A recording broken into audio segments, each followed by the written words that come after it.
From the liberal Northeast comes a lone voice of truth. Honest commentary in dishonest times. Think deeper with Juan Newsom. This is the Cure Radio Program.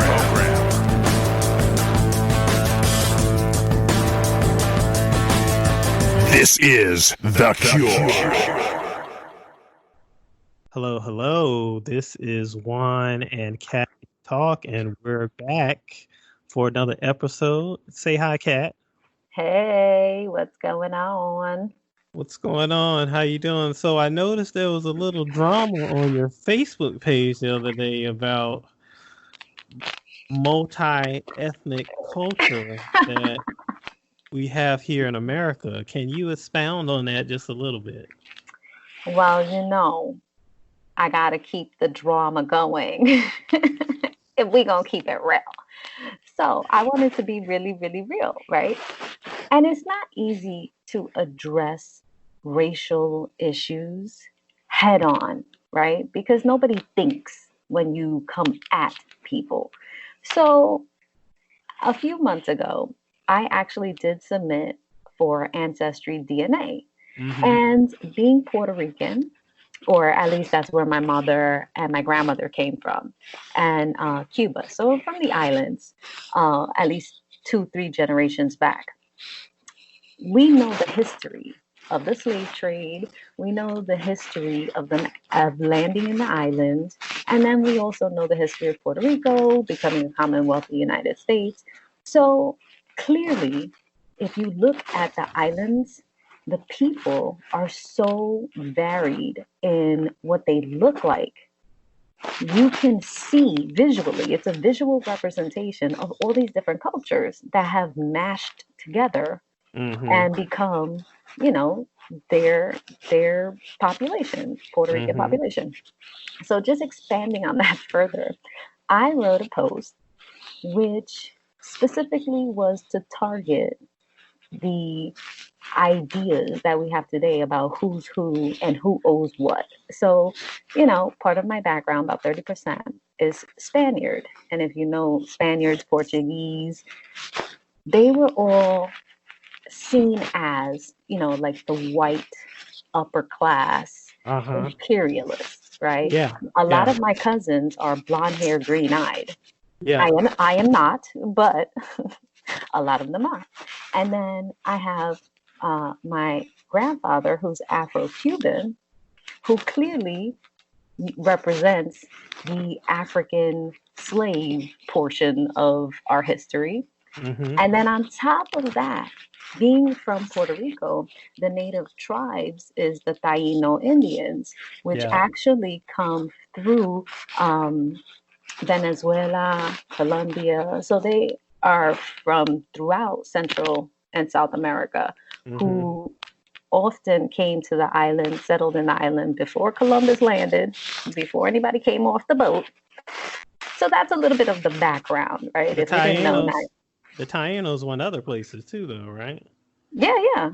Well, see, that's the thing about indigenous tribes. They go throughout. They're constantly expanding and going all over the place. So my post, right, was talking about basically we are all blended. We are in a country that has been around now for several hundred years. And with that came the mixing and the melting pot of what United States is. And how do you separate these people? How do you say one versus the other? Yeah. It's a self-hate and a self-defeating idea to think we're not all in this together, right? Regardless of whatever your background. And I knew I was going to get a little bit of blowback, but it's interesting to see how the conversation, like some people just in general won't have the conversation about it. This post is ignorant. I'm like, okay, so that ends that, thought process. Yeah. But then I had one comment which allowed me to expand on the bigger idea, which is you have the imperialist Spaniard, right? who, let's just say, for the sake of the illustration of this conversation, uh, went and picked up some slaves and put them on the boat, right? So now you Mm-hmm. have the slave owner plus the slave on the boat.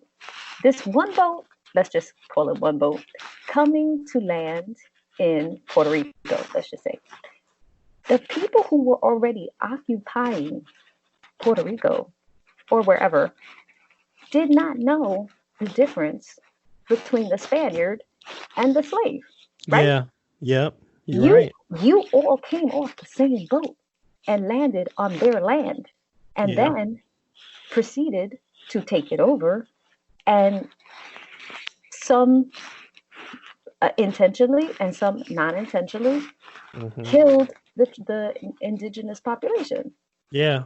Many Yeah. of them died from disease, like tons to hundreds of thousands of people died from diseases alone. The diseases that were both carried by the Mm-hmm. Spaniards, by the Portuguese, by the imperialists, and also by the slaves. So Yep. on my page, someone, well, how is that the slave's fault? Well, but how is it not?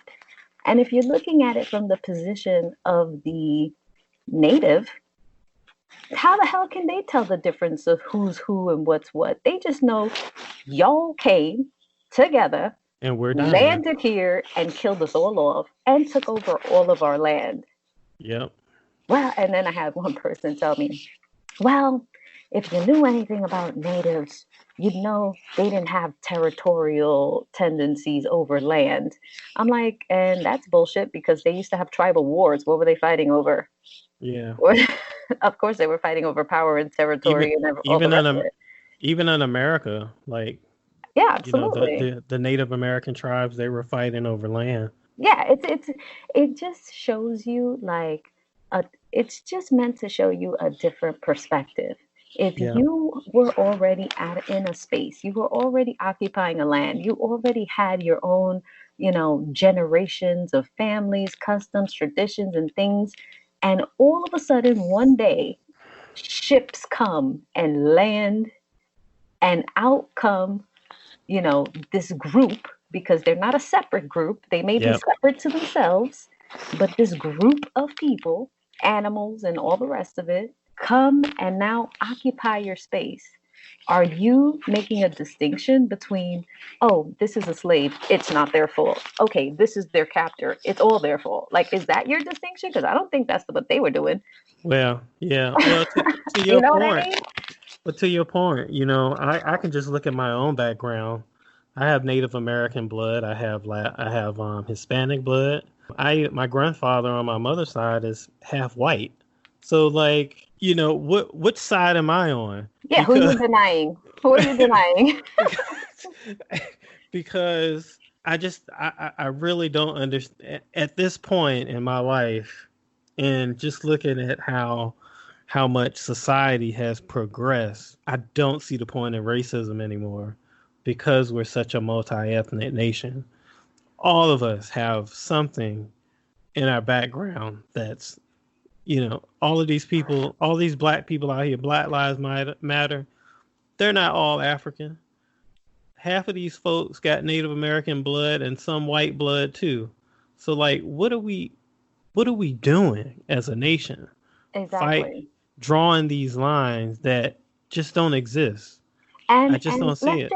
let's just say there's racism, right? Let's say all of them are correct in stating that all these people are racist and whatever. Let's just go with the premise that that's 100% true. What difference does it make? Yeah. You are in Yeah. a country where if something is wrong and the population does not agree with the policy, does not agree where something is carried out, we have a system, our government, that we can change. If we Hmm. don't like how the ruling class or government officials in this point um, are behaving, their choices, how they're representing us, it's our duty to change them. Well, that's not fast enough for some of these people. They want virtually mob rule. I mean, just look at how they're destroying some of these statues now. These sorry bastards yesterday pushed down the Ulysses S. Grant statue. Now, correct me if I'm wrong, but didn't he end slavery? Didn't he help But Lincoln end slavery? you see, the point of the Marxist movement is actually not to choose one side over another. It is to get all of the sides fighting.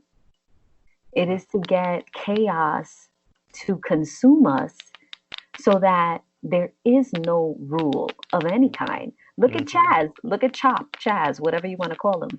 The Chaznians are now killing each other, and it's only been a week. They've already got murder in their peaceful society. Go ahead and let that play out then.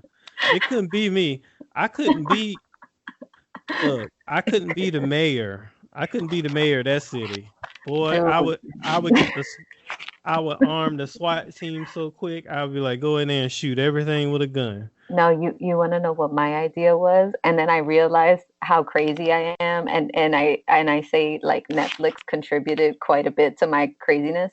I was telling Chico last night, I'm like, yo, why don't they have like some kind of sonar disrupting device so that when these people are like 2 inches from their face, spitting at them and screaming at them, the cops could just press a button and it could literally be like a dog whistle. You know how they like to say dog whistle all the time? What if there was like a little device you could press and it would like send piercing ringing sounds through everybody's ears? Like, what if they had something like that? And then I'm like, well, what if they had, like these little balls that they could dispense into a crowd that give laughing gas, right? Instead of tear gas. So it would still incapacitate the rioters to a certain extent. You're not killing them. You're not, you're not putting tear gas. So it's not creating any kind of painful experience, but it's just kind of bringing them down a little bit. And then I'm like, I've been watching too much Arrow. You watching too much WB, man. I'm like, we could come up with a device. He's like, what the hell? That would be what I would do. I'd be like, we need to get scientists on this right now. We got to have the technology available to send out some piercings. I need a drone to drop something. I need something happening. I don't want to shoot anybody. See, I'm thinking of non-lethal methods. I don't need to shoot you. I just need to take you down. Chico need to take away your Netflix. It's too late. I've already watched the shows. This is The Cure.